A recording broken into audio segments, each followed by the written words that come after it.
Hey everyone, today we're going to begin our fifth lecture on religion in the United States of America. And today, as you can see, that we're going to be talking about specifically religion in the early American colonies. But for today, we're not going to talk so much about the makeup of religion in each of the American colonies, meaning, the Massachusetts Bay Colony or Maryland Colony or the Carolinas or Georgia, Pennsylvania, New York.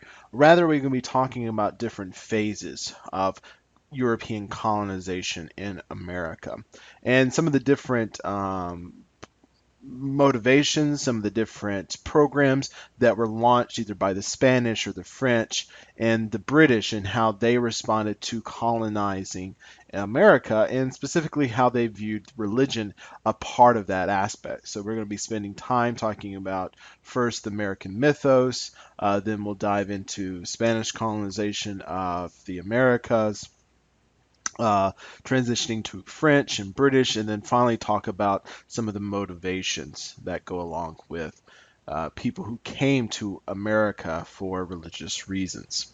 So let's let's dive on in. So first, we need to talk about the American mythos, about the American myth that America was founded by English settlers who were trying to escape brutal persecution in Europe, but more specifically in England and Scotland and Ireland, who were trying to escape the harsh rules of either evil King James II or Charles I or Charles II, or just the way that the Catholic Church or the Church of England was operating. And in our last lecture, we talked a significant portion about that, and which was very true. Many people came to the United States because of these religious periods of intoleration that was going on in England and in Scotland and Ireland. Civil wars were ongoing. The rivalries between who is to succeed who. It should the United Kingdom have a Catholic monarch, or should it have a Protestant one? And this incessant debates between them. And so many people decided it was rightly to flee America. And probably the most famous example of those who came to America to escape religious persecution and to live in a free society and to develop religious toleration were in fact the pilgrims who came to Plymouth Rock in Massachusetts in around 1620. And so this is the most famous example that we get for us here in America, that we celebrate the feasts of Thanksgiving in December, as this period of commemorating our relationship of how God was able to provide for us in this great and significant area, and how the relationship between us and the Native Americans was so prosperous and able for the early Americans to learn about the certain vegetation that was strictly uh, native to the American soil, how the Europeans had to adapt their ways of farming in order to fit the lifestyle of America. And if without the Indians, without God's providence, the early founders of the United States, these pilgrims, would have vanquished. And so this is the mythos, that these pilgrims who came from England, who were escaping persecution, who are known as Puritans, uh, is the our American mythos, that our earliest founding fathers were those who were escaping persecutions. So thus, why for the Bill of Rights? Why for the First Amendment? Why for the first big section of the Constitution that deals with the rights of individuals and of man? Has to deal with the freedom of religion. It is part of our DNA. However, history can verify really both stories. I'm not one of those people that would say the American myth is totally false, it's totally wrong, that many people came here for venture capitalism, and that America was founded on principles of capitalism, not on religion, so thus we need to be a secular society. I'm not one of those. Rather, I do see history gives both sides of the tale, and that history can verify both aspects. History can verify the American mythos, The Pilgrims who landed in Plymouth Rock in 1620 were not alone. They were not unique. They did come for primarily for religious freedom, but so did many other people. But primarily, a lot of more people came to the United States because of venture capitalism. They came to the United States in order to make a buck. However, again, the mythos of America is very unique in that it does involve religious freedom, for religious toleration, to create this area, this utopia for religious society, but also it was a adventure capitalism. So, various histories can prove this. For example, the states of Maryland, Pennsylvania, Delaware, the Carolinas, and then eventually later the state of Utah were all founded. All of them were all created, founded, and purposed together, in part due to religious toleration. Maryland was supposed to be this unique place in which Catholics could come to the United States, English Catholics who felt disenfranchised by their own government, who were being persecuted by their own government, came to Maryland as a way to escape persecution. Pennsylvania and Delaware for the Quakers to come to escape persecution. The Carolinas, which were very unique in that it allowed more people, just not Christians, but also Jews, to come to America as well. And then later on, Utah was created as a state, as a bastion for the religiously persecuted Mormons, and whom we'll talk about much later. So this is very much a part of our DNA as Americans, as our history, religious toleration.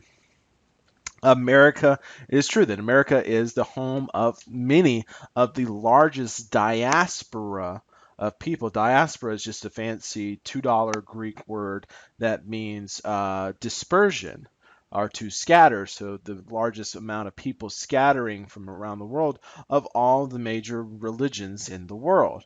The United States as a country has the most predominant population of Christians. The United States as a country has the largest percentage outside of Israel of Jews anywhere in the world. Of the United States outside of South Asia has the largest percentage of Hindus anywhere else in the world. Again, the United States has the largest percentage of Buddhists outside of Southeast Asia.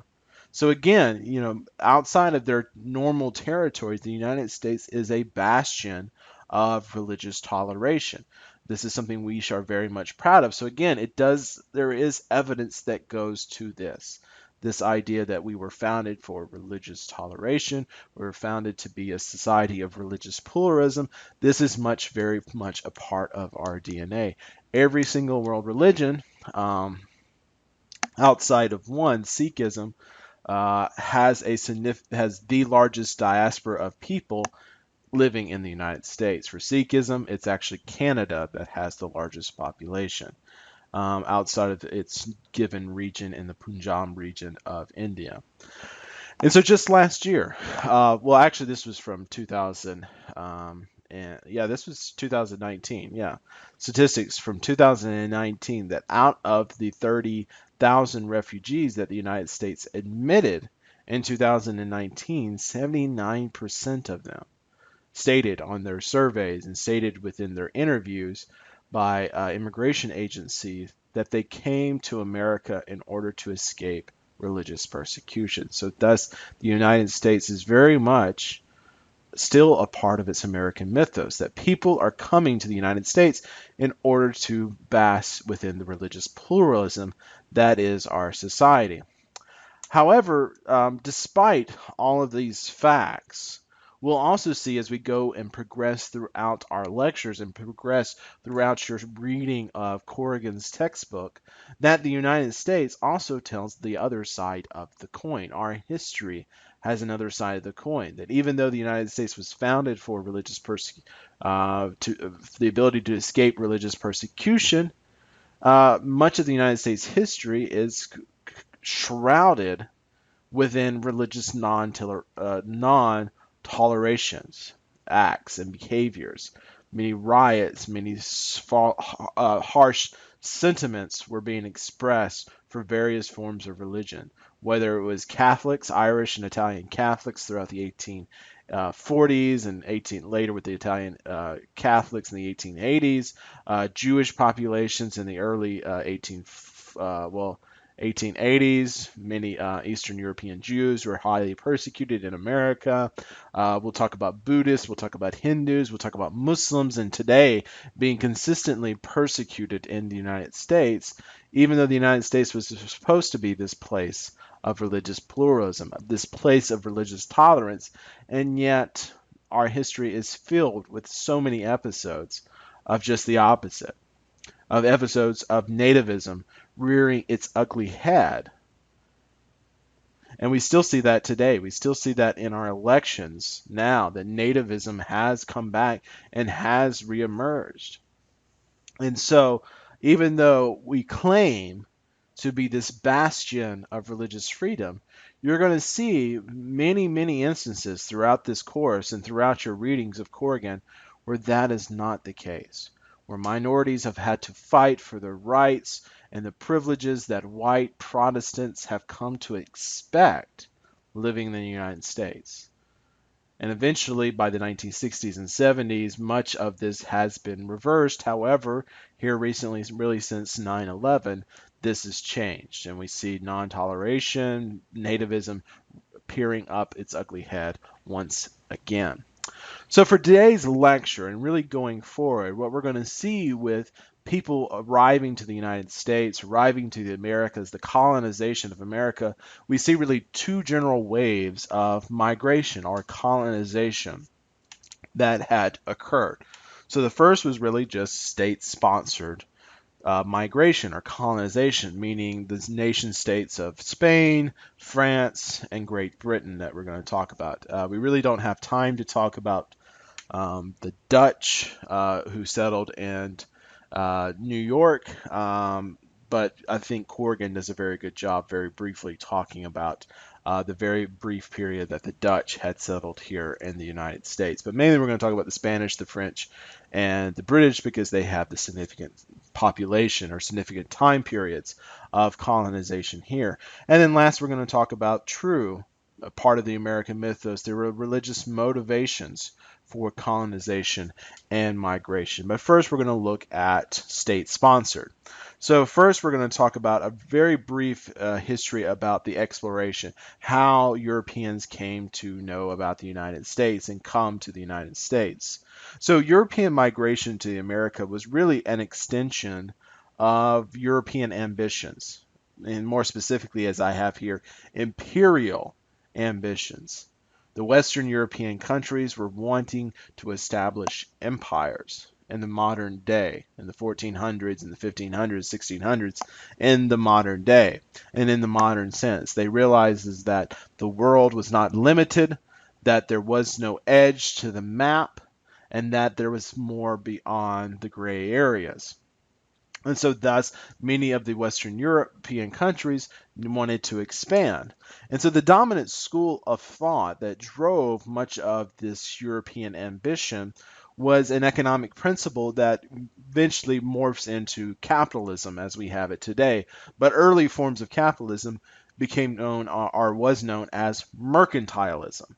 And so mercantilism was the dominant school of economic thought and was very much the driving force of European exploration. So you might ask to me, what is mercantilism?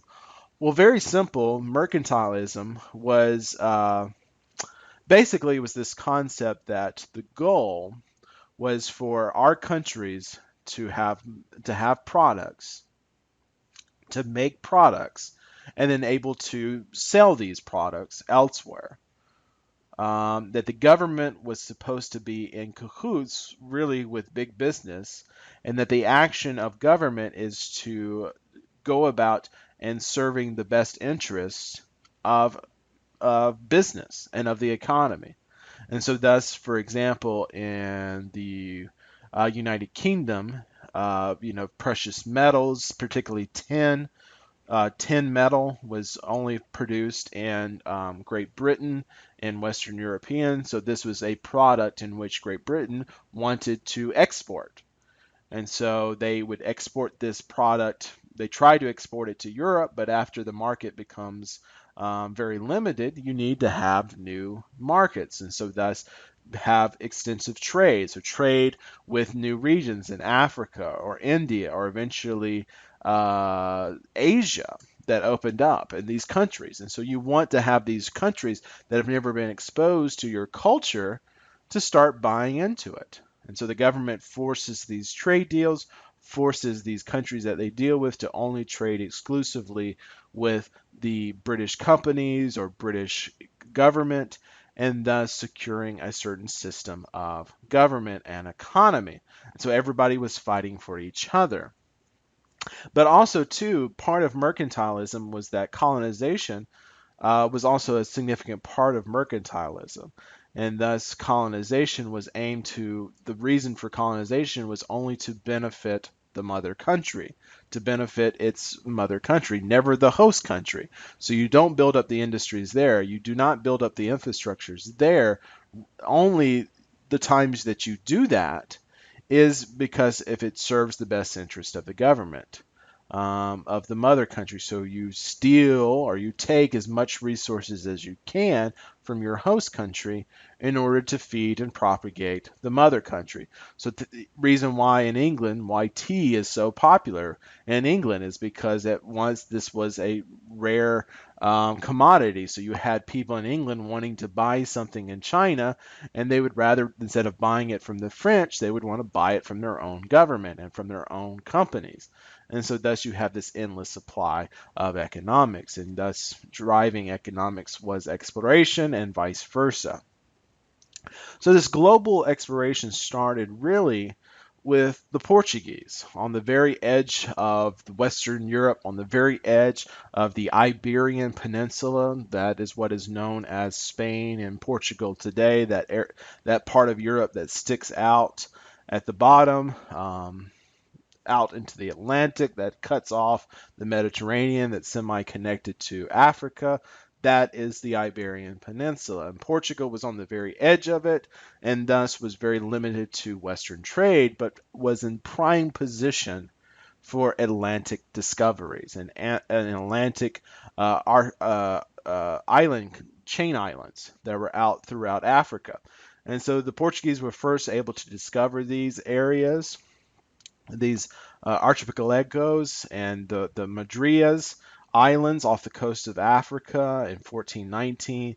Eventually, the Aros Islands out in the middle of the Atlantic, and eventually the Canary Islands, which are above the African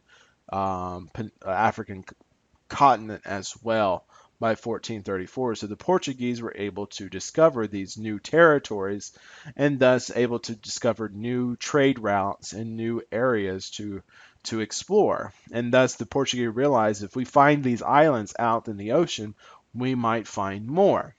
And so all of this possibility was really due to two key elements, two key technologies, or two key inventions.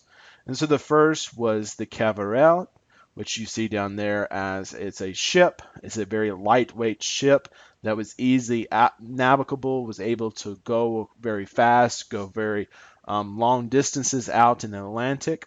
And then probably the biggest one that you can see there on the cavallette is the movable two-mast sails. And so thus, traditionally, the sails or the masts were fixed in one direction. And so if the wind was not blowing in that direction, you were stalled. And thus you would need oarmen to be able to row your boat to get you in the directions you need to go. But now they had movable sails in which they can move in the direction of the wind and catch the wind and catch the tides, and thus able to traverse the way they want to go at much greater speeds. And so this was a technological advance above everyone else. And then soon everyone started to copy what the Portuguese had done. But ultimately, the ultimate goal of these explorations, both in Portugal, later Spain, and the Dutch, the French, and the British, the ultimate goal for these Western European countries was to find a sea route to India, and more specifically to Southeast Asia. Because primarily, even though with Marco Polo's discovery of the Silk Road, or rediscovery of the Silk Road, again with India and Southeast Asia, European trade with these countries was really dominated by the Italian states, primarily Florence, Italy, Geneva, or no, Genoa, sorry, not Geneva, but Genoa, and Naples and Sicily. Many of the Italian states would operate as middlemen for the Western empires, and it made sense. Italy, if we look at this map, this poorly drawn map, but this was the idea of what Ptolemy thought the world was, that Italy is the closest to India down here and closest to Asia down here. And so, thus, instead of Portugal and Spain and Great Britain, instead of them sailing all the way down Africa and all the way back around, it was easy for them to just get, Spain. I mean, get Genoa on this side of the Italian peninsula, or Venice or Florence on this side of the peninsula, or Naples or Sicily to trade with India, and then have them travel through France, or then to England, or travel through France to Spain and then Portugal. And this was the typical way. And so the Italians dominated the trade, as well as the Ottoman Turks and later Persian empires dominated the trade. They were the middlemen, so they were getting their cuts of the trade, and so trade was extremely expensive, but it benefited the Ottomans, while the Ottoman Empire dominated the region for so very long, while the Italian states like Florence and Venice looked the way they are, is because they were able to benefit from European trade with India and Asia. And so the Western European countries, they decided, in order to make more money, let's just cut out the middleman. Let's cut out the Italian states. We're making the Italian states profitable. Let's cut out the Ottoman Turks. We're making the Ottoman Turks profitable. Let's cut out the Persians. We're making the Persians profitable. And if we can find a sea route, and so around the coast of Africa, and if we can come over to the other side, to this ocean here, we can be able to trade directly with India. And so this old map of Ptolemy, who argued that there was, that there was this hidden river that existed in the bottom part of Africa, but no one could ever discover it. But eventually, what happened was the Portuguese eventually discovered the route. We know famously Christopher Columbus, who believed that he can get to India, here. He could get to India if he was to continue to sail west, continue to sail to the Atlantic. He would just simply come over to the other side. But instead, he founded America. However, even though in 1492 Columbus founded America, just a couple of years later, in 1498, Vasco da Gama from Portugal was the first Western European to discover a sea route, sailing around the Cape of Africa, and discovered the trade route to India directly. And so, thus, because of that, all of the Western European countries now had to play catch up with the Portuguese. And so thus many of the Western European countries started to donate money, started to donate energy, commit time and taxes to navies, building ships in order to explore and reach out. And they were helped because initially Pope Pius, oh no, not Pope Pius, Pope Sextus this is the fourth, issued his famous papal bull, which initially granted Portugal only the rights to all lands that were discovered south of the Canary Islands. So the Canary Islands, if we look at this map here, the Canary Islands are, you can't really see them, but historically they're about right here. So the Pope said, well, um, because Spain declared, discovered land over here, Portugal is going to have all the land south of the Canary Islands. And so thus Spain was going to have to, instead of trying to fight over here for territory, they got to fight over here in the New World. So that's why the Portuguese only got Brazil But yet Spain got everything else. France got over there. England got the western side. And so the Sixtus IV, who's actually Portuguese, issued this papal bull which granted favor for Portugal. And so Portugal had the rights of discovery for so very long. But this would change. This would absolutely change over time. So let's go talk about Spanish colonization.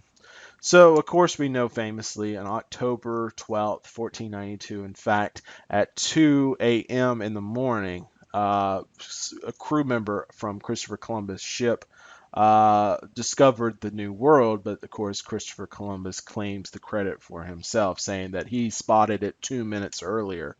But 2 a.m., they spotted lights out on the ocean, and then eventually, by around noontime, they made landfall on the islands of San Salvador, which is now modern day Bahamas. And so Christopher Columbus landed in the New World, believing that he reached the eastern coast of India. And a year later, Pope Alexander the Sixth issued a papal bull in which granted all Spain all the rights to the land west of the Canary Islands, so that Portugal was to have all land south of the Canary Islands.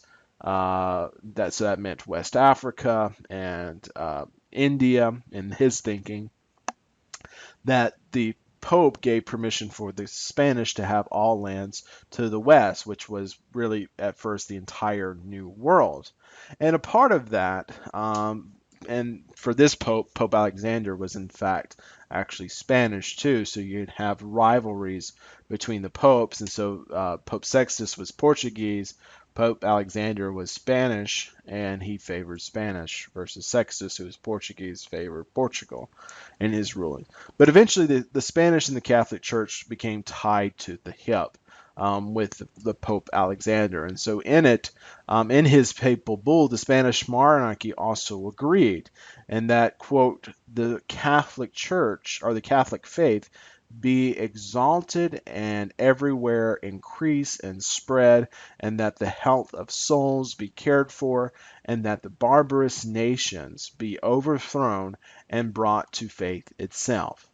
And so, with this famous papal bull from Alexander the Sixth and the Spanish king Ferdinand and Queen Isabella signed off on it with their counter letter saying that yes, it is our duty now to spread the Catholic faith to the New World. And so this was the attitude of many of the Spanish, that they were to convert the barbarous nations, that these nations needed to be overthrown in battle and in conquest, and that those barbarous people needed to be brought to faith itself, and forcibly and by the sword. So this was the attitude of the Spanish colonization of the New World. We also see additional reports even in Columbus himself. Columbus's initial reports represents this kind of similar line of thinking. And so in his report to King Ferdinand and Isabella, he talks about, quote, I think they, meaning the natives, can very easily be made to Christians, for they seem to have no religion, because for Christopher Columbus, he didn't see any churches, didn't see any monuments, didn't see any big cathedrals, so this is how he associates religion. It's because he didn't see any dedicated church, and so he assumed that they had no religion at all, when in fact they did. So he said, I believe that they could be easily made in Christians, for they seem to have no religion. I could conquer the whole of them with 50 men and govern them as I pleased. And in fact, that is what he did. Famously, Christopher Columbus conquered many of the islands in which he visited, ruled them as governors, and brutally enslaved the local native populations.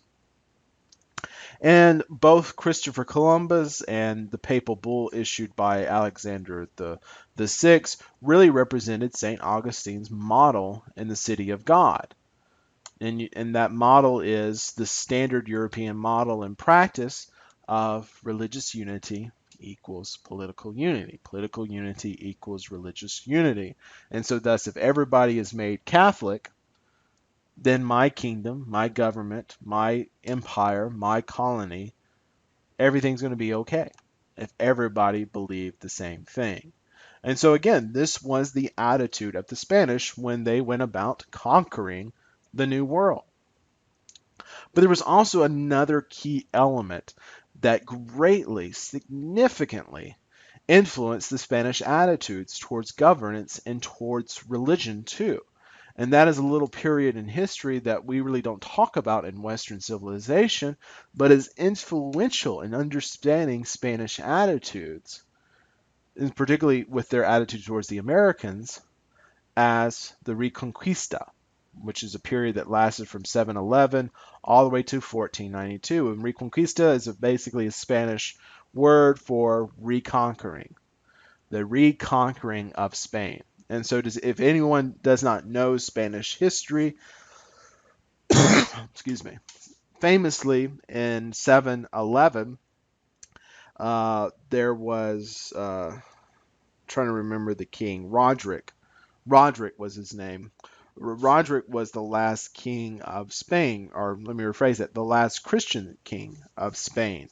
And he was the son of an illegitimate king, and so many of the local noblemen felt that he shouldn't be king because he was the son of, he was a bastard.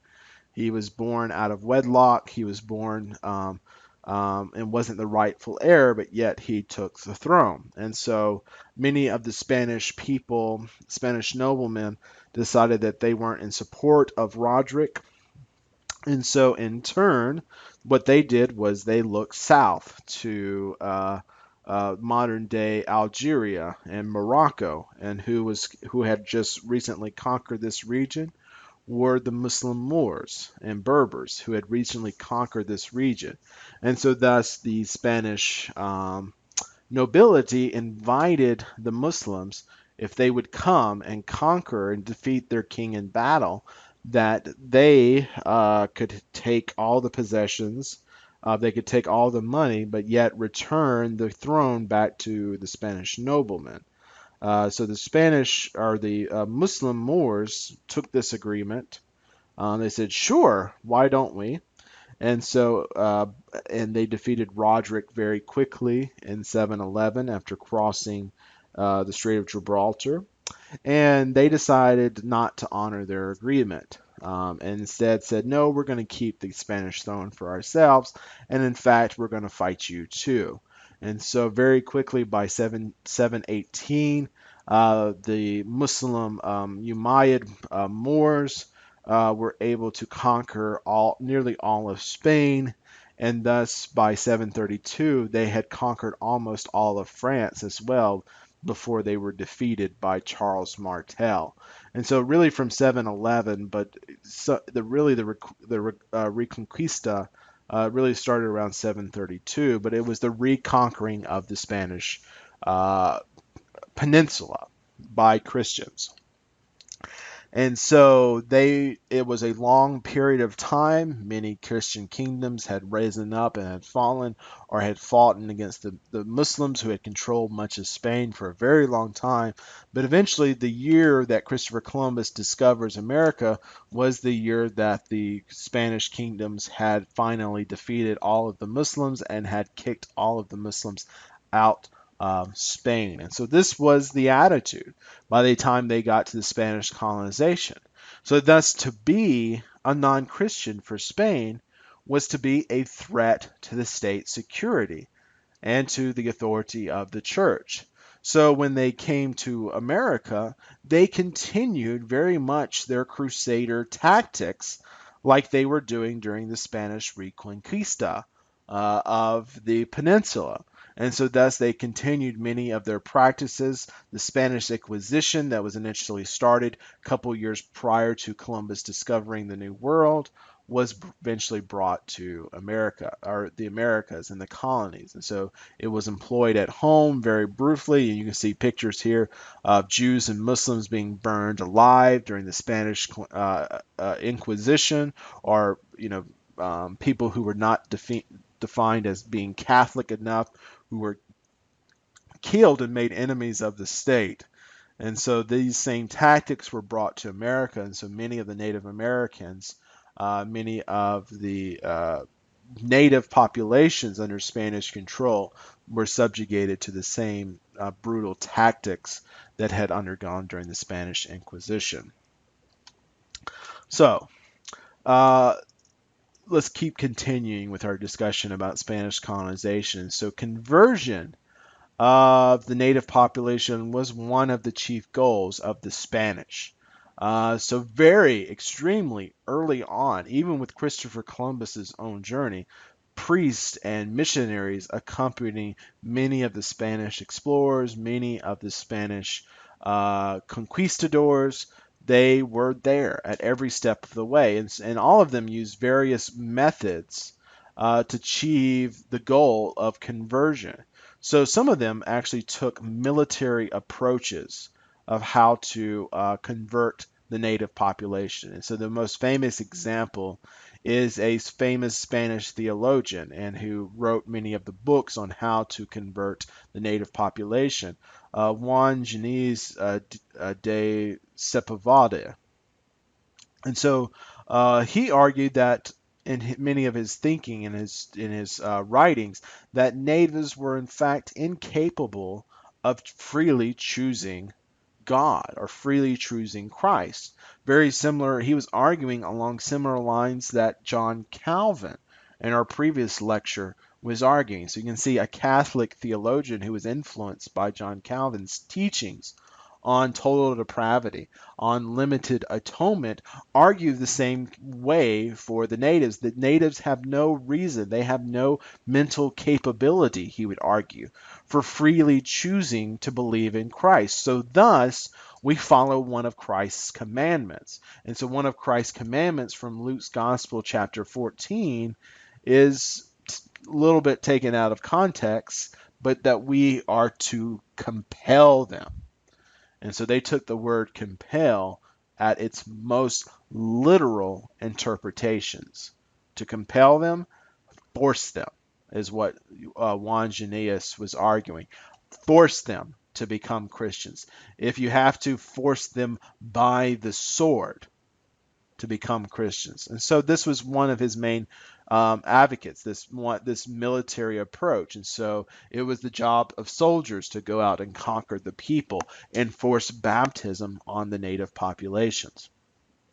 And so he advocated for, again, Reconquista style tactics, that he advocated for these, what he called reductionaries, which were these military garrisons, to be brought from Spain, the same style, be brought to the Americans. And so these garrison missionary towns in which natives were rounded up and forcibly made to live in these Christian settings, that they were forcibly removed from their own traditional native practices, and they were forced to reside within these garrison missionary towns that was walled up and protected, and then forced to be laborers, but they had to report to the priests, and they were controlled by priests. And so every activity of native life was to be monitored by the priest. Everything, literally, from a lot of the stories that we know, everything down to sex was controlled by the priest. The native population, there was population control, how native dress, appearance, how the women wore their hair, how the men were to hold themselves and draw. There was all kinds of artwork and illustrations that were to be made. And so, really, what the goal was to civilize the natives, or really, as I have here, AKA, make them European. This is what Juan Ginés was arguing for, advocating for, that we have to remove the native population, completely uproot them from their own traditional settings, and force them to become Europeans, to become like us. So thus to be Christian was to be European was to be Christian. And this was the opportunity. And so this was some of the military tactics. Other Spanish theologians and priests that we read during this period who also advocated for military style approaches offered a different way. They offered for the practice of what is known as ecomidae to the Americans. And so this was very similar to the reductionaries, but it was operated very differently. So it was taken from the Reconquista institutions and models in which back in Spain that Spanish Christian nobles were given the right to take over territory, and these new territories that they'd taken over, that they had the right to exact tribute from Muslims and Jews who inhabited their lands, but not Christians. And so that they could, by law, they could go into a Muslim's house and take all their property. If they had, some money set aside in a piggy bank, the Spanish had the right to come in there. The Spanish noble who overseed the territory or the village in which they lived in had the right to come into your house and steal your piggy bank. Had the right, if you had some precious metal, if your wife had some fine jewelry, had the right to come in there and rip it off her neck if they wanted to. And so these same tactics, many of them to get Spanish nobles to come to America, they said, hey, you could have the exact same price here. You can have the same exact rule and authority that you can steal from these natives and be protected by the law. And Christopher Columbus kind of reports that same type of idea too. In his back to his initial report on the people from San Salvador, there in the Bahamas, he said, "Many of the men I have seen, I've seen scars on their bodies, and when I made signs, you can see he says when I'm trying to communicate to them to find out how this happened, how they received scars, the people." The locals there would indicate that people from the mainland had come and to take them as slaves. And so, thus, Christopher Columbus argues they ought to make good and skilled servants. Meaning, if the people from the mainland thought these natives were good slaves, then we should too. And so he acted. Christopher Columbus acted very much like this accommodate, that he would come in and he would rule as the Spanish rule and thus had the right to enslave the local population. And he tried to justify it and say, see, these people are naturally born as slaves. They're treated as slaves by the own native populations. We need to do it too. And so these kind of two things, either the reductionary towns, the garrison military towns that were established in which military personnel that were in charge by the priests would go out and capture native populations, force them to live in their territories in order to become Christianized and become Europeanized, or the practice of accommodates, these Spanish natives who would go and seize lands and seize territories by rule of law, and thus also enslave the local population because it was their right to do so. However, eventually in Spain, this kind of news hit the fan. And however, many of the missionaries that when they came to the Americas greatly criticized and made reports of the brutality to the Spanish kings and the Spanish monarchs of what they saw. And so there's really two famous examples. The first in 1511 of Antonio de Monteserios and Bartolome de las Casas, who I've read Las Casas' work in 1542, and it's the one that's most cited.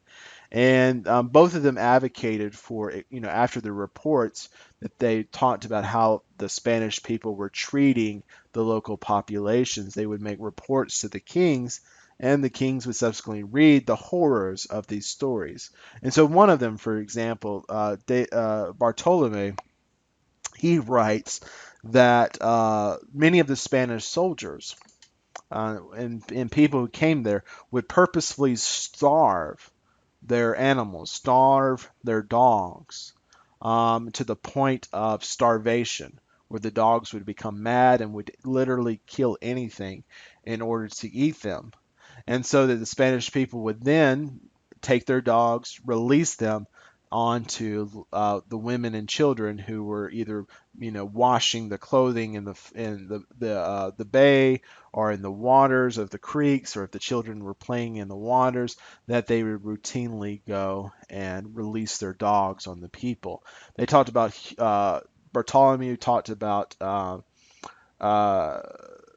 there's another episode in which he talked about witnessing some Spanish troops that a woman was brought to them who was about to give birth, and they were needing help. They wanted doctors to help them, but instead of the soldiers helping the woman give birth, instead they punched her in her gut until she had a miscarriage, until her body was forced to deliver the baby out, and the baby was already severely harmed, and they took the baby and then they smashed the baby's head against the rocks. And so he also talked about the practice that many of the Spanish would take, the practice of flailing somebody's skin, which is peeling someone's skin off their body, and then roasting them on spigots, crucifying many of the natives. And Bartholomew talked about that many of this was just done for fun. That was the worst part, that this was not done for any reason, that the local population weren't fighting, they weren't doing anything to harm the Spanish garrisons that were there. Instead, it was just the soldiers were bored. And so great change was sweeping across Spain. So eventually, both men were able to succeed in leading to the passage of what is known as the Law of Burgos. And so Burgos and it was later amended in 1542, but basically it was a law saying that the same governing rules that are in Spain should be practiced in the colonies as well. So Spain had individual rights and freedoms that were guaranteed to minorities. Those same rights and freedoms should be guaranteed to the native populations as well. And then also to abolish indigenous slavery, that the Spanish could no longer, after 1512, that they could no longer enslave the local population. And so instead, the Spanish looked to the African slave trade. And in fact, Bartholomew actually advocated for that. That's the sad part if you read his story of his report in 1492 or 1542, that he argued that the Atlantic slave trade would be a better scenario, instead of the brutality that he had witnessed of the native population. That it would be better if we had the Africans come over to the Americas and work as slaves instead of the native populations. Leave them alone, he goes on to say, because the West Africans were born for slavery. They were built, created by God for the purpose of slavery. And we'll later talk about this kind of illogical reasoning that many within the Catholic Church and Protestant Church would argue for the rights of slavery. Bartholomew was arguing for the rights of slavery as well. So let's continue on. So let's talk about now the French. And so you can see initially the Spanish reaction was forced conversion, forced colonization, forced slavery onto the indigenous populations. However, there was slight changes, but it was still very much the population, the attitude was still very much a attitude of capital adventures, adventure vestments and things like that. So the French colonization of America was a little bit different from the Spanish. So in 1534, the French explorer Jacques Cartier famously discovered the St. Lawrence River, which the St. Lawrence River is a big, massive river that starts up in the North Atlantic and eventually flows all the way down into the Great Lakes. And for a significant part of the border, it makes up a significant part of the border between the United States and Canada. So it's a main artery that comes through the United States and Canada. It's a very, very big river. And so he was able to discover the St. Lawrence River, and he believed that he had discovered a northwest passage to India, because if you take the St. Lawrence River all the way down, eventually you will get into uh, Lake Erie in upstate New York and southern Canada and Ontario. He believed he found the Pacific Ocean, and sadly, he was mistaken. But still, the French tried to establish several colonies throughout this region, but the French are the French, and they failed miserably in establishing early colonizations of Canada and parts of North America, mainly because of weather. It's very cold in Canada and very harsh weather, more severe than what goes on in France. And so they were unable to make a go of many of the territories in which they established in Canada. And also diseases. They were exposed to diseases that the northern most that most Europeans were not inflicted by. And then also internal conflicts with other European powers forced France not to give a lot of attention to the Spanish territory or to their own French territories. But however, Cartier was successful in part in establishing a settlement near Quebec City, modern day Quebec City in Canada, around 1541. But he was forced to abandon the settlement due to weather and also consistent attacks by the Iroquois Indians during this period. So the French decided, well, we need to settle further south. And so the French tried to establish forts in what is known as modern day South Carolina today in 1562, but they were forced to abandon those settlements, because a lack of shipping and resupplying because of European conflicts.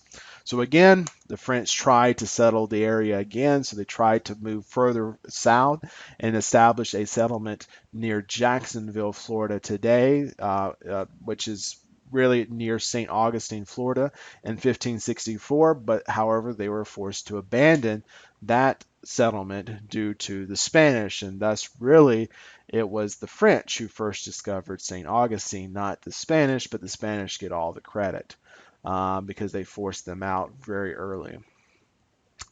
And France tried to establish a penal colony in modern day Nova Scotia in 1598, but that failed too. In fact, it was so bad, the reason that it failed was that the prisoners all escaped the prison. They thought they built a perfect prison out on an island in which the tide would come up so high that it would come all the way up to the doors of the prison for most of the period, but eventually the waters would recede, and so therefore it was made it very impossible to actually guard the island that they built the prison on. And eventually the French really sucked and failed miserably. So almost for 100 years they tried to make a settlement in North America, and the French failed miserably. But eventually they had success. They had success in 1608 when Samuel de Champlain was able to reestablish a settlement, which is now today the modern day city of Quebec. And later it was Champlain who discovered that this is not the Pacific Ocean, but rather these are a series of big, massive lakes that became known today as the Great Lakes that separate us in Canada. So let's keep on going with French colonization. So the French colonization of Canada was very, very different from that of Spain. And I have here, it was different from that in Spain due largely in part to geography and resources. And so what do I mean by that? So the Spanish settled in modern day, initially settled in modern day Bahamas.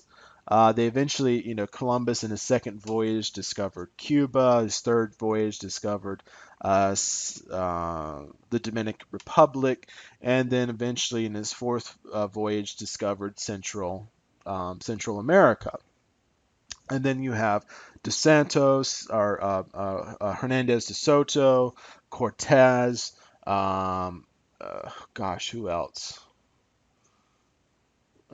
Ponce de Leon, that they all discovered South Florida. They discovered the southern regions of, southern areas next to the Gulf states like Mississippi, Alabama, Texas, Louisiana, Mexico, and then all of South America. Whereas Canada, or France, they tried to make colonizations in Canada and didn't really work out. They tried in South Carolina, but that didn't work out. They tried in Florida, but that didn't work out for the Spanish, so they were forced to go back to Spain. And so go back to Canada. And so why the colonization in Canada is quite different due to geography versus what has happened in Spain. It's quite simple. Canada is very cold. It is very far north. And so thus geography, France couldn't have slaves because of the population. It was too cold. It was too forest areas, and so resources were significantly different. They couldn't grow crops in this particular area of Canada. It was very heavily forestry, so instead, the natural resources were a lot of fur pelts, animal skins. And so, thus, the French decided instead of enslaving the Native Americans, it would make sense to actually pay the Native Americans to go and kill the animals for you in order to receive trinkets or some kind of payment, and the French would take that payment back. So their attitude towards colonization was largely dependent upon geography. The French actually needed many of the Canadian Indians to be on their side, particularly the Indians who are known as the Huron Indians, where we get the name Lake Huron of the Great Lakes, that they're known after these Indians. And so the French were able to partner with and make friendships with the Huron Indians, who the Huron Indians' arch enemy were in fact the Iroquois who lived in upstate New York and Vermont areas. And so they constantly fought each other back and forth. So the French needed the Indians to be on their side. And so they needed their resources. So their attitudes were completely different of how they proceeded or perceived of the native population. And that attitude gets reflected within the French sources because really it's the French sources that give us probably our earliest and best understanding of native populations. The Spanish, because they had a conquering attitude, wrote very harshly about native practices. But the French, their attitude was, well, we really need the native population. We need them, so we need to understand them because the native population knew the best hunting ground. They knew how to hunt the animals, and they were able to retrieve the pelts for the Frenchmen, so the Frenchmen didn't have to go out and hunt these people. Instead, they would just stay on the river and let the Indians come to them, and then they would just make trade and go back home.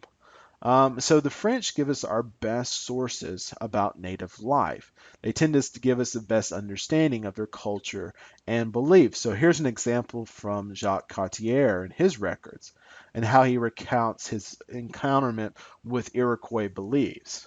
And so you can see this is completely different from how Christopher Columbus behaved. Carter is talking about what Native Americans believe. He said the Iroquois that they believed in a god that they called Kudagani, and that they maintain that he often holds intercourse with them, and that he predicts the weather for them.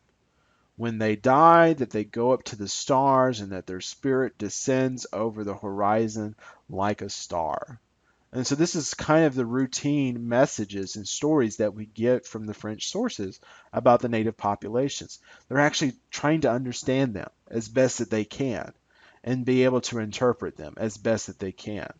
And we also get within the French writing the famous idea of the noble savage from the French writings, that the French people idealize what the native populations were doing.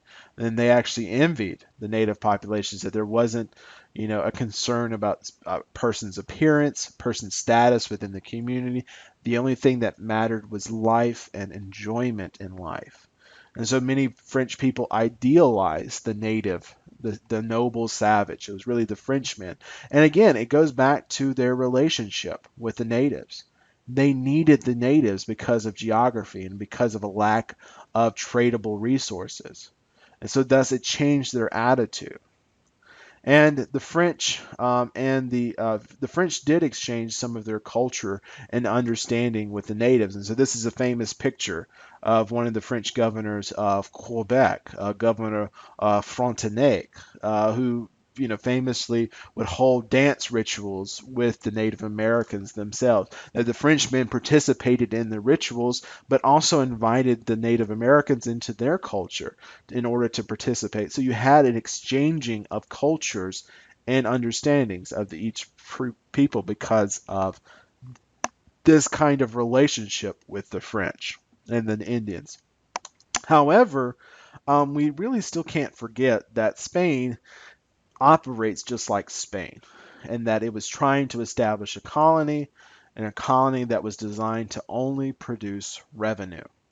And so sending missionaries for the French was really a significant afterthought. It was almost 50 to 70 years after the establishment of Quebec City that French missionaries started to come to America because it was such on the back burner that they needed to make money. Canada, the provinces in New France were designed to make money for the kingdom and the empire. And so missionary activities was so much an afterthought. And so we get previous missionary attempts. There was some early missionary attempts by French, so don't want to paint it as such a bad and negative picture. But there were some early French Jesuits who failed. They tried several times, 4 different attempts, but every time it failed. But however, eventually it became in 1632 that French missionaries actually started to have success in America with the famous Paul Le Jeune. And so in between 1632 and 1650, that you have records of over 46 French Jesuits coming to America, coming and exploring and missionizing and evangelizing in Native America. Still a very small number, but it shows you the insignificance that French had placed on evangelizing, that the Spanish instead wanted to convert everybody. The French really didn't want to, but the Jesuits are they're Catholic missionaries who are very fervent about their beliefs and missionizing, and so thus explains why they wanted to go to the United States or to North America, into the colonies here, and so eventually they did. The most successful mission that was established was, in fact, a mission society of nuns, of women, the nuns of the Order of St. Ursula, who established a hospital in Quebec City, established a convent school in Quebec City, and thus which is interesting, it was that the more successful were the women, and in fact the men. And so, again, it just shows you some differences between Spain and France and how they approach the native populations. But I think, and I'm very confident that it's because of geography, the reason why the French had this kind of attitude. The French were also successful because they rejected Spanish practices. And many of the French missionaries of the Jesuits favored, in fact, that they needed to live among the natives instead of having the natives come and live with the Spanish in these controlled environments. Instead, the French Jesuit missionaries actually believed that they needed to leave the forts, needed to leave, cities like Quebec, cities like Montreal, and go and live in the communities of the native populations in order to learn their languages and learn their practices. And so, most famously, you have the publication in Canada, one of the first publications in Canada, famous chronicle that is known as the Jesuit Relations, which was actually a kind of magazine, really first issue, first kind of production of a magazine, but it was a series of books or series of letters that were published out of Canada and circulated in France and later in Spain and Italy and in England, that recalled the tales and stories of the Jesuits. And so the Jesuits would talk about what they learned about the native populations, and it was quite positive. It wasn't so negative. So it was something that represented a completely different attitude. And because of their relationship, many Native American religions, I think it's because of that they start having Christian influences. And that's where I think you see blending together. So that's why in that very first lecture that I talked about Native religions and what they believed, I was quite skeptical that really don't know what they truly absolutely believed because there's evidence of syncretism going on between Native American religions and Catholic religions. And we also know that their relationship wasn't very strong because the Jesuits really reported very low numbers of baptisms among the native populations. So even though they made positive relationships and friendships with the natives, there was very little success that was going on in this area. And in fact, it was the opposite that was the case. There were more larger reports of French people who came to Canada and that they would go native, that they would abandon, they would go meet the native populations and in turn would actually live among the native populations and adopt native cultures and practices and even religions and abandon their Catholic or their French sensibilities. And so there became a great fear among French Canadians that this would happen. So it also had a reaction as well. But however, Catholicism did appear to have some kind of great influence among Native American women. And so one of the most famous Indian converts is Tikawatia, who's in fact one is the first canonized saint in America. She's a native Saint Kateri that you see here. She was the first ever canonized American saint in the Catholic Church. And so she has an interesting story that she was believed to be born in upstate New York, but somehow made her way into modern day Montreal. She was discovered by Jesuit priest and was taught and educated and was able to learn the language of France and learn about God and famously converted to Christianity, being baptized in the St. Lawrence River there. And then she's decided to stay in Montreal instead of go back to her native villages. And she decided to establish a convent in Montreal for similar women like herself. And there's this one famous story about how she was probably the most pious of any person, that she would routinely strip herself of all her clothing in the dead of winter, go out naked into the city square, and she would beat herself with whips or strings that were tied with rocks on them to simulate the same pains that Christ had endured for our sins on the cross. And so she was idolized, and so many people actually saw her as a living saint during this time. And so, again, one of these French converts into this area. So, completely different attitudes that the French had with versus the Spanish. But however, in 1699, the French were successful in establishing the first permanent settlement in Louisiana. So you have the French establishing a base in the United States very late. And so this is when the French started to bring slaves into the United States and into Africa or into the Louisiana area. And so by 1732, that enslaved Africans represented over 65% of the total population of colonial Louisiana.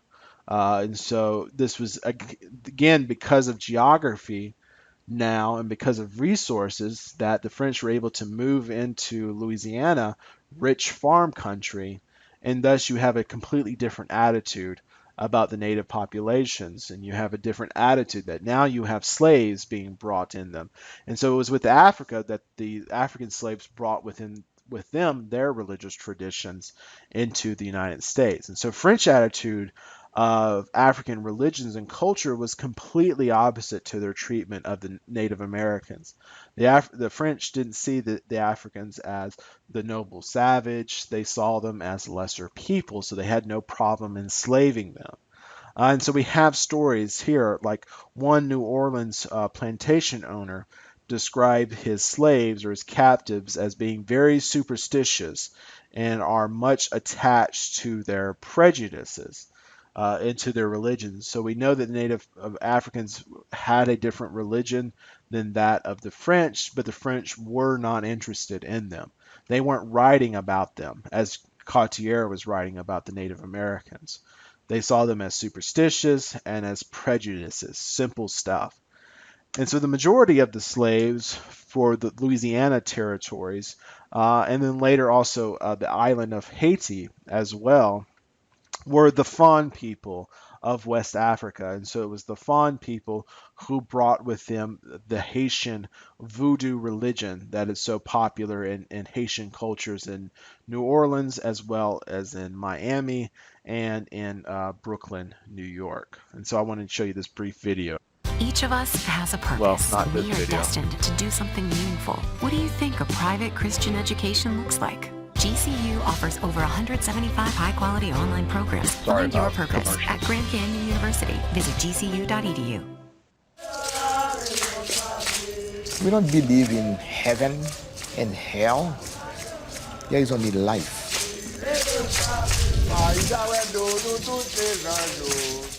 Voodoo is an Afro-Caribbean nature religion. It essentially is a monotheistic religion. They believe that there is only one God, but that God is distant. He's unreachable. And so that God communicates to us through what they refer to as the Loa. They're sort of partly saints, partly spirits. Each one of them has a particular function. If you have love issues, you go to one particular Loa. If you have issues about security or safety or money, you can go to a different Loa. These Loas form a relationship with the voodooist.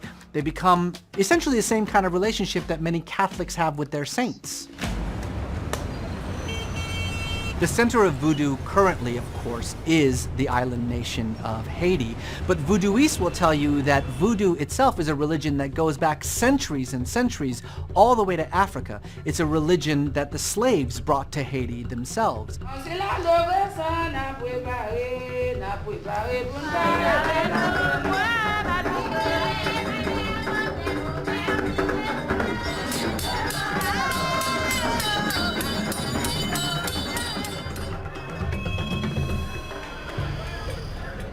Modern Haitian history begins in 1791, when a group of voodooists, slaves, came together, made a vow to each other and to the Loa to fight for their liberation. That moment launched the only successful slave revolt in history. It resulted in a free and independent Haiti. This moment has also become a flashpoint in modern Haitian politics. It is a source of conflict between those Haitians, proud voodooists, who see this moment as the beginning of the birth of their nation, and those Christians, primarily evangelical missionaries, who believe that in calling on the Loa to help, that Satan has now taken possession of Haiti, and indeed that all of Haiti's problems, its economic stagnation, its corruption and rampant crime problems, come down to this moment in which Satan entered the island. So like I said, that's just a brief talk about the voodoo religion. And Aslan's right there that voodoo is basically a combination of syncretism of Catholicism with West African religions. And so it became, because of the French slave trade with the island nation of Haiti, but then later subsequently to Louisiana, and then the Haitian diaspora to South Beach or into Miami, and then later up to Brooklyn, New York, that you have havens of voodooism that is still being practiced to this day. And then the slaves equated, typically also too, the slaves equated French Christianity with slavery as well. So you can see there about the Haitian rebellion that happened in 1790s, but subsequently in 1801, where the Haitians were able to successfully revolt against France and then thus gain their independence. But many of the slaves equated French Christianity and equated that to slavery, and so many of the slaves who were a part of the French colonies refused to become Christians because they saw it as equivalent to the slavery and to their slave masters. And so in Louisiana, there was for a 2-year period massive revolts that had happened in New Orleans in 1731 and 1732. And so the French did everything they could to not missionize the local slave populations because they saw nothing but problems. But however, the French or the Spanish on the other side saw slaves as an opportunity.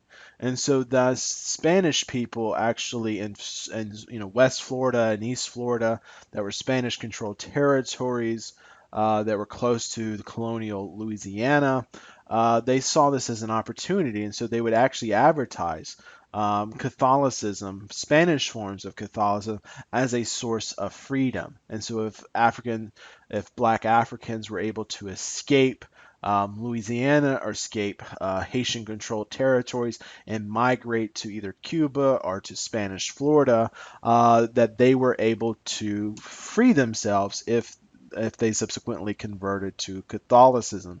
So you have some Africans, slaves in Florida as well as in Cuba, who in the Dominican area of the Dominican Republic, who do convert to Catholicism because they saw it as a source of freedom, being in Spanish control. So again, something a little bit different. And so that's the French period of colonization of the United States. The British, however, were a little bit different. So the British in 1497, Henry VII quickly, once he heard about Christopher Columbus's discovery, Henry wanted to get on the act himself, and so he quickly dispatched an expedition led by John Cabot to find and discover the New World for himself too, and to plant a territory there. However, John Cabot, after he discovered, which was essentially Canada, he explored much of Canada and much of northern Canada. He actually recommended to the king that it did not physically make sound sense, that it wasn't logically that the king England would just waste money if they tried to colonize North America, that it just wasn't a good investment of what he saw or what he witnessed and the types of weather that he observed upon his travel. They said just wasn't good, and so the monarchy, instead of they did continue to send expeditions, but mainly it was never to find a colony, but it was just merely to explore, to find passages to India. So it was never to establish a colony. So of course there was no Northwest Passage to India. So the people could, the British sailors were never able to find it. So instead, the British settled for establishing fisheries in Canada, and fur trade posts in northern Canada, or areas where they could frustrate the Spanish and Portuguese navies instead. So this was the attitude for almost 100 years until we get to Elizabeth and Sir Walter Raleigh. And so in 1584, Sir Walter Raleigh famously convinced Queen Elizabeth that it was worth endeavoring for British to actually establish a colony in America, and that it was Raleigh who could do it. And so thus in 1584, with the blessing of Elizabeth, Sir Walter Raleigh led an expedition to establish an English colony in North America, and he was semi-successful, that he established the colony of Roanoke in 1585, I believe, in modern day North Carolina, there on the Outer Bank coast of North Carolina. And if you've never visited the Roanoke colony there in Manteo, North Carolina, I encourage you to do so. It's well done. It's got a fantastic history museum, as well as a play that they do every night about the foundation and establishment of the Roanoke colony. However, in 1590, the Roanoke colony was abandoned due to a lack of resupplies, due to you know Sir Walter was unable to travel back for a long period of time to the colony, so the colony was left to fend for itself. And then finally, when Sir Walter was able to come back, he left in 1586 and didn't come back until 1590. And when he came back, the colony was largely abandoned and all of the colonists missing. And it remains one of the great mysteries in the American history to this day. We don't know where the colonists went because there was no bodies, there were no graves. The colony was just abandoned. But however, there was one word, and so there was instruction if the colony was to move or was under attack or anything that they needed to write a note on a tree that was in the center of the fort. And instead of writing what they were supposed to write, instead they wrote one word on the tree, which was Croatia, which were the name of an Indian, of a group of Indians that Sir Walter and the colony was very aware of. That was on one of the neighboring islands out there on the islands in North Carolina. And so the theory is that the natives were either, or the colonists were either attacked by the Croatians or that they actually abandoned the colony to go live within the tribe of the Croatians. And in fact, John Smith, when Jamestown was founded, one of John Smith's duty was to go and find the lost colony and find out what happened to it. And so John Smith claims that he ran into a group of Indians who say that, oh yeah, that they actually killed all the natives or all of the colonists there in Roanoke. But however, there's also stories.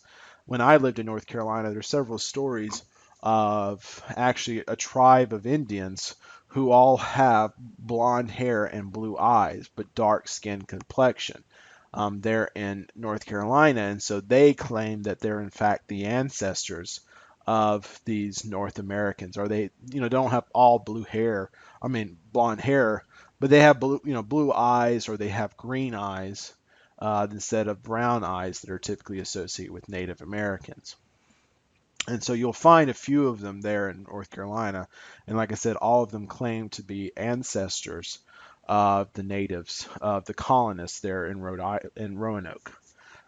But eventually, England had a successful colony. In 1606 or 7, King James I authorized an attempt to colonize America again, and it was successful. And so, thus, Jamestown, Virginia is named after King James, and it was successful, but to a point. As I have here, the very first 10 years of the colony wasn't successful. Over 80% of the colonists who arrived there at some point in time all died due to poor weather, due to lack of supplies or disease, or Indians who would attack the village.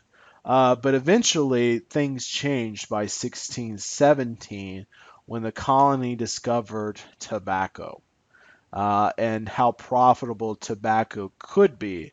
And King James absolutely loved tobacco.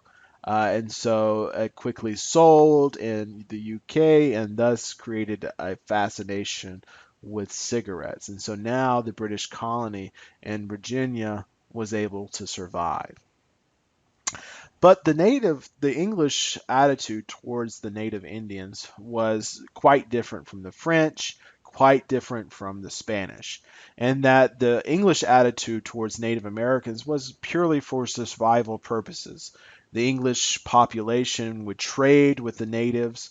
They would ask for advice from the natives, but they typically kept to themselves, both the English, and they preferred that the natives kept to themselves as well. There was periods of conflict between the natives and the English settlements for various periods of time, but for a very long time, it was the idea that English people just weren't to evangelize to the local natives. And so the most famous of this story is, in fact, the real story of Pocahontas. Now, Pocahontas never fell in love with John Smith, but there are some elements of a true story, because it all comes from John Smith's account that, he was saved from being executed by Pocahontas, but Pocahontas was a little girl. She was maybe 9 years old to 11 years old by the time she met John Smith, and John Smith was in his late 30s, close to 40,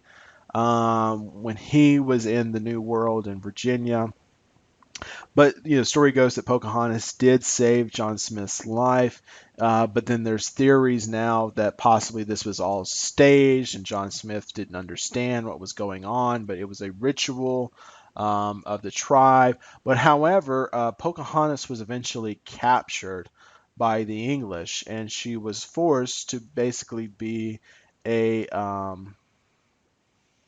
an advertisement tool, that the English saw her as an opportunity, that they quickly Christianized her, baptized her, and then sent her back to England, where she went on tour, where she was a sideshow that people would come and see the native population, and it was a way for the Virginia Company to make money and to have people to support their campaign. She actually got to visit King James himself and Queen Mary, his wife, as well, at the courts, but subsequently she died very early in her life, so she didn't live for very long.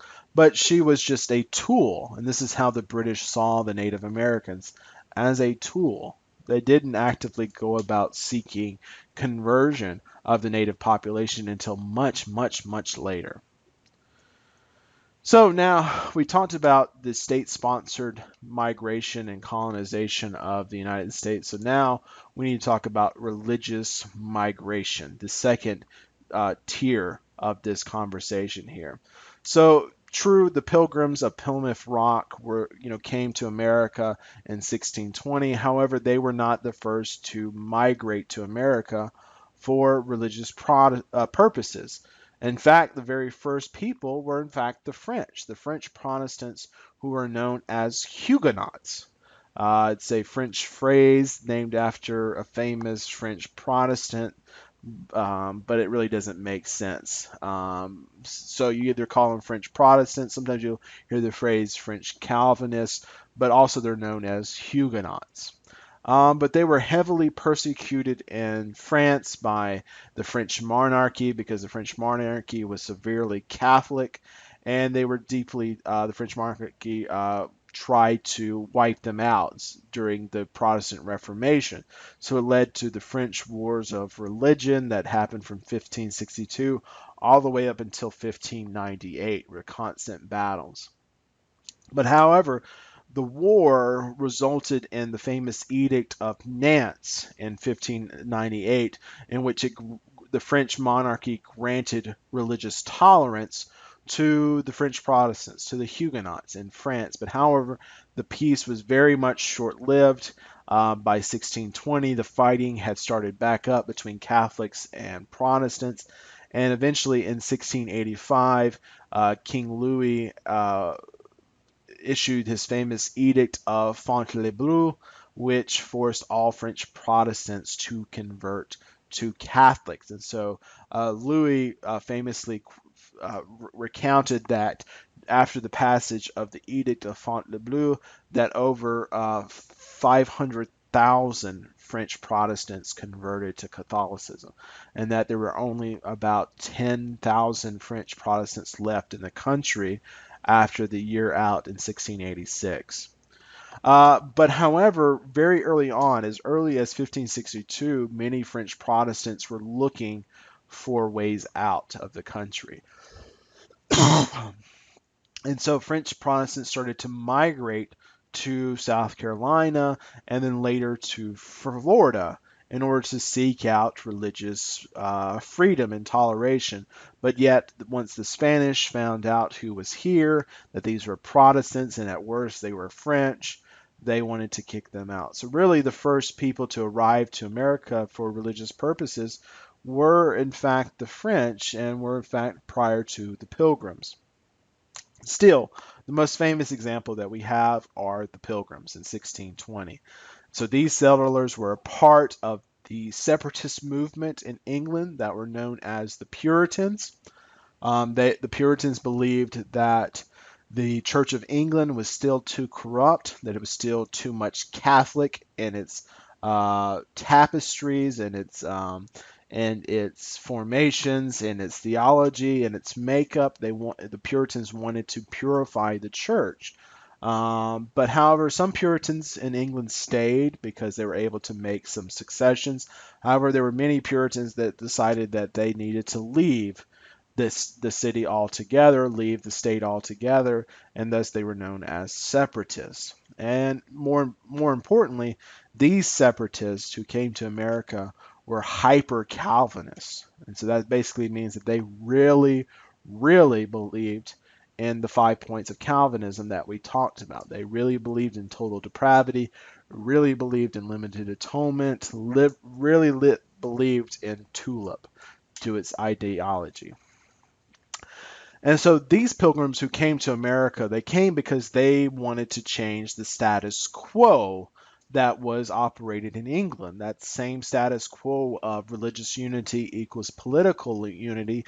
But the reality was is the pilgrims who came to America wanted their form of religious unity. They did not want, they wanted their form of religious unity to be the dominant form. They wanted to basically to create their own country and to create their own territory in the New World.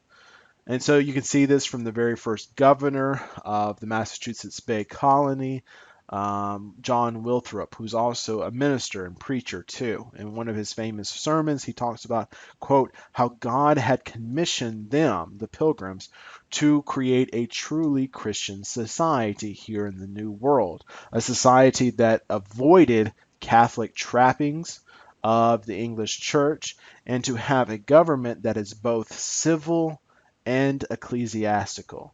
A true Christians are those who are defined as members of the body, meaning the local church.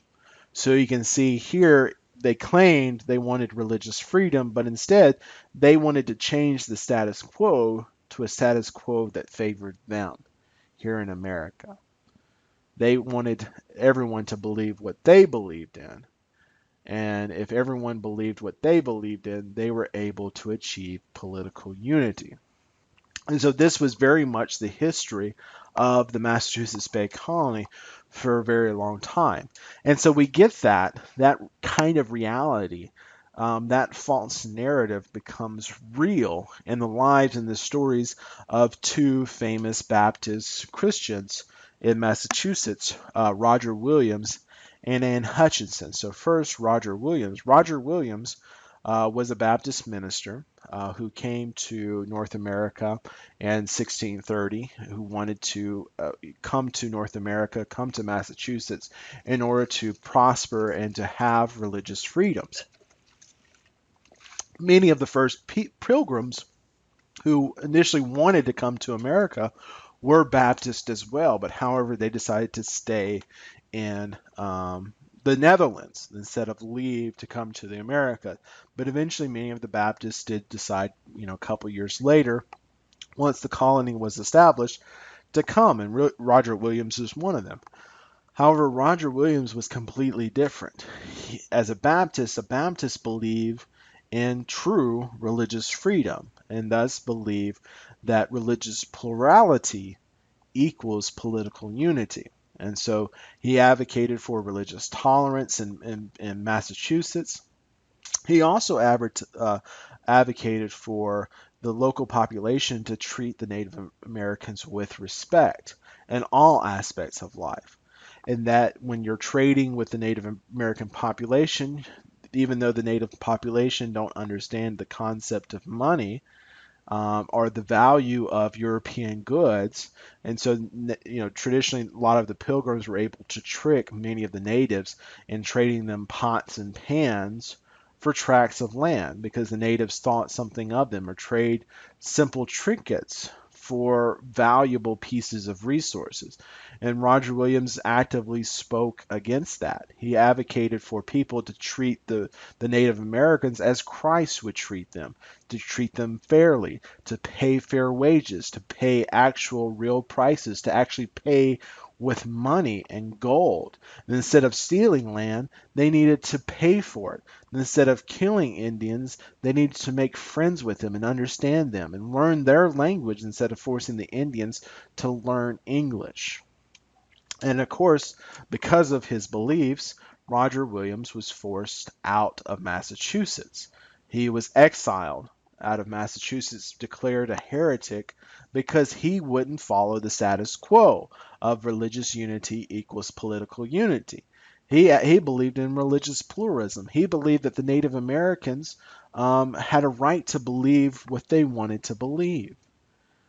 He believed, Roger Williams famously in one of his books, The Bloody Tenet of Persecution, he talked about that a true, real government, the government that the Bible advocates for, is a government that is secular, and that the church and throughout church history has always survived and thrived when the government wasn't Christian, when the government was against Christianity.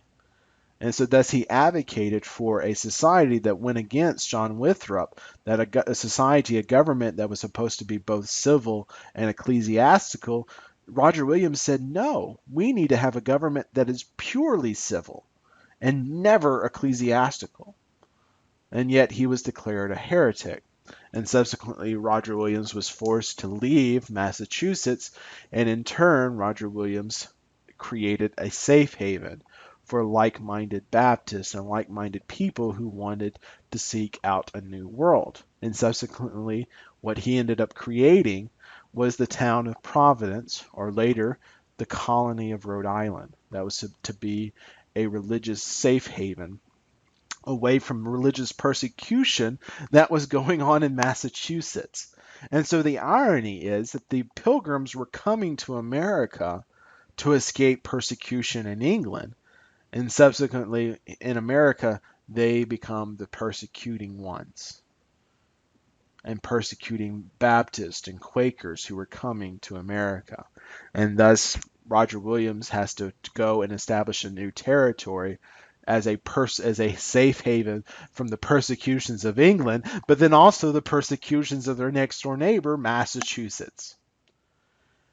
So we have Roger Williams. On the other side of the coin is Anne Hutchinson. Now, Anne Hutchinson was a woman who lived in the Boston area, and instead she challenged many of the social norms, not on the civil side as Roger Williams did, but on the ecclesiastical side. So she represents the other side of the coin, and that she believed that she questioned, why can't women be ministers? She famously had a religious experience in her life where God came and spoke to her and encouraged her to speak out to her community, to speak out in church. But she was reserved, and instead she spoke out only to the women, and the women recognized her and recognized her ability and her skill as an orator, as a preacher, and believed that God had indeed called her to be a preacher. However, in a Puritan society, in a Protestant society at this time, women were forbidden to be ministers because of 1 Timothy chapter 3. And so women, it was the minister was only supposed to be men. Women were supposed to be quiet. They weren't supposed to talk because of Corinthians, 1 Corinthians, that they were actually supposed to sit in segregated areas, and women were treated as second-rate citizens within Puritan society. And Anne Hutchinson challenged this. She believed God speaks to everyone. And that if God can call a man, why can't God call a woman? A person in whom God created as equals. And so for that, she was actually put on trial and found guilty of heresy and subsequently forced to leave Massachusetts as well. And so again, Massachusetts, the home of the Pilgrims who came to America to escape religious persecution, were in fact being the arbiters of religious persecution in America itself. And so the very few stories that we don't have of religious tolerance in America. We have of religious intolerance. But eventually that would change. Eventually, by the second and really in Massachusetts, the third generation of those who stayed there, they realized that Massachusetts had to change dramatically.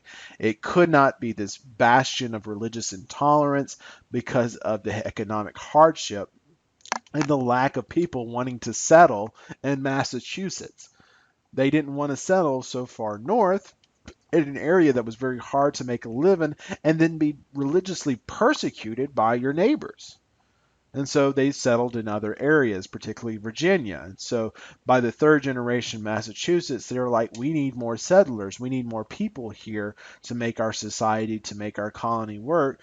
Therefore, we need to kick the brakes on our religious intolerance. And so things slowly started to change in Massachusetts. And so you get starting around 1646 in Massachusetts, the government passed what is known as the Act of Propagation of the Gospel amongst the Indians, which for the first time British society wanted to go about actually ministering to the Native Americans. And so the first and the most prominent among the first British missionaries to the United States was John Eliot. He was the most prominent missionary. He actually went and lived among the Native American populations to learn the native languages, to translate the Bible into their languages. He also created some of the first Indian grammar books as well for British people to learn the Native American cultures, but also unfortunately, he had a major problem too, that he instituted what were known as praying towns. And so these were very similar to what the Spanish were doing as well with the Spanish settlements, where priests would go out and capture Native Americans, force them to live outside their communities, and live within these forted communities where the priests would control every aspect of Native life and force conversion upon people. John Eliot, unfortunately, asked for the same thing. So you have where the Massachusetts government, is looking to the right thing, wanting to do religious pluralism, but then still religious pluralism in their vein, religious discrimination in their vein. And so you have that. Eventually, this caused a lot of problems. So many Indians saw this as an assault on their way of life, on Indian culture, as British attempts to evangelize became equivalent to British attempts to eliminate Indian cultures.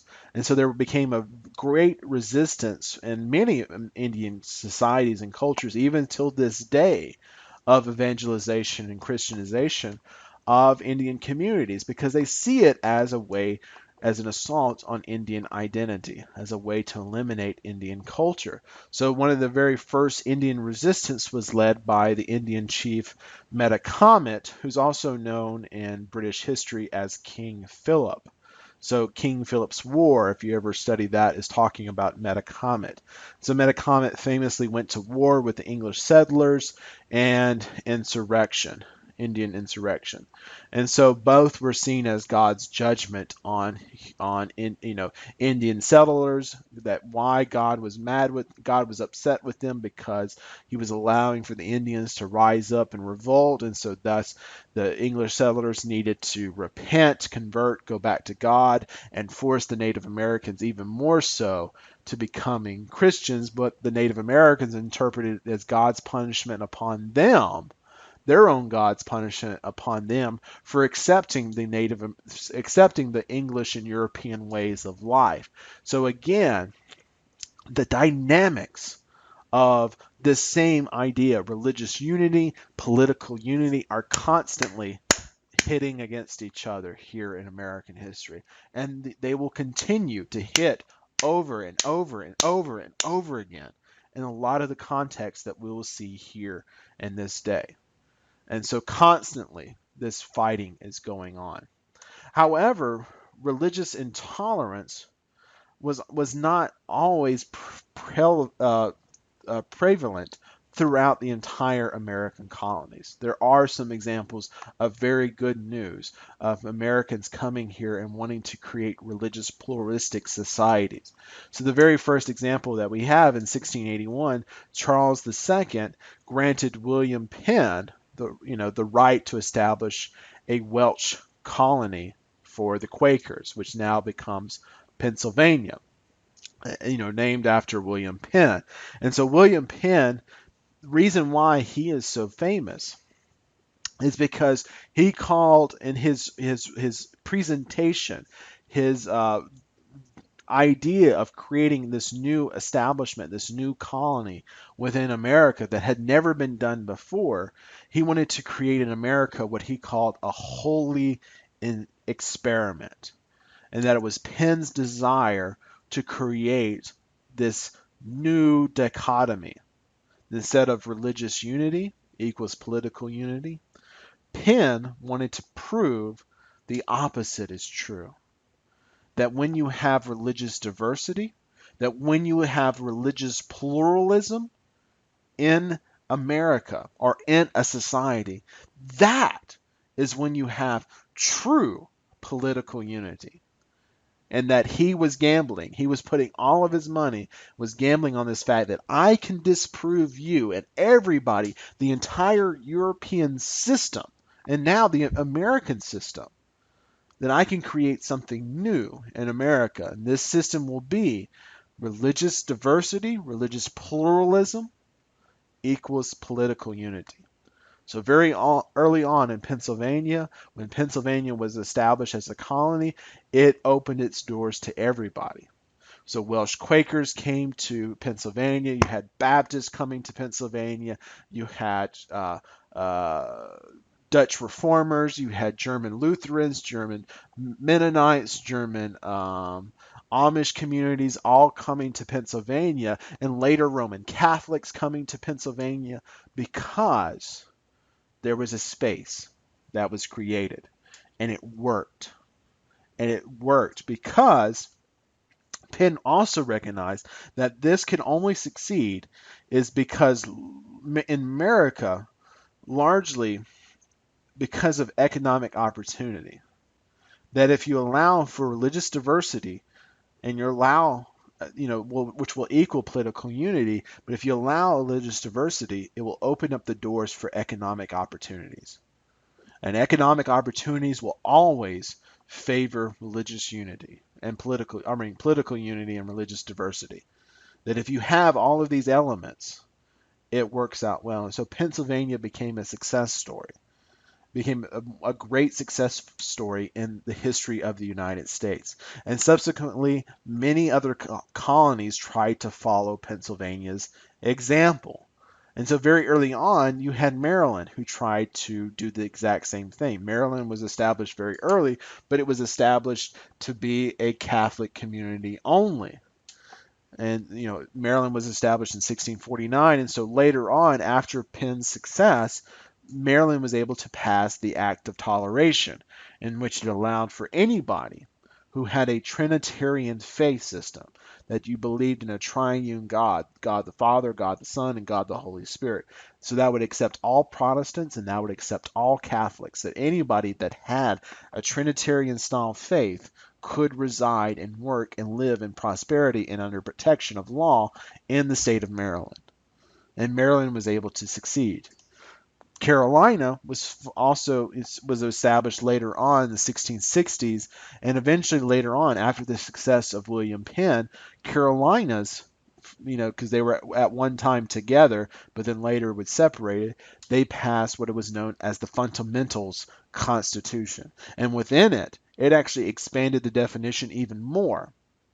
That it didn't have to be Trinitarian Christians, but anybody who believed in God had the right to come to Carolina and would have the protection, the economic opportunity, and would live in prosperity if you simply believed in God. So what does that mean? So with Maryland, it opened the door for Protestants and Catholics to live together, but in Carolina, it opened the door for Muslims and Jews to live together. And so very early on, before the Revolutionary War, South Carolina, and more specifically Charleston, South Carolina, had the largest population of Jews living in America. And that was the fact until later on, by the 1830s, that would change, that more Jews lived in South Carolina, later in Georgia, because Georgia passed similar constitution, that more Jews lived in the South than they ever did up in the North, because they faced more persecution in the North. However, sadly, that would greatly change. Jews would start experiencing persecution in the South, and thus Jews had to escape and live further north, up in bastions of areas like New York, Boston, Newport, Rhode Island, Philadelphia, and New Jersey. So you can see the example happens, and so the lasting legacy that I want to leave with you is that now Pennsylvania and subsequent colonies as well prove a new point, that again, religious plurality, religious diversity paired with economic opportunity would equal political unity. And so the American project, the American experiment, here, this Pennsylvania experiment here, this holy experiment that was done by William Penn, now becomes an American experience. And so by the time that sets up for the Revolution, and that will help set up the door for the First Amendment, and thus becomes the central doctrine of American religious experience here. Religious plurality, religious diversity truly equals political unity.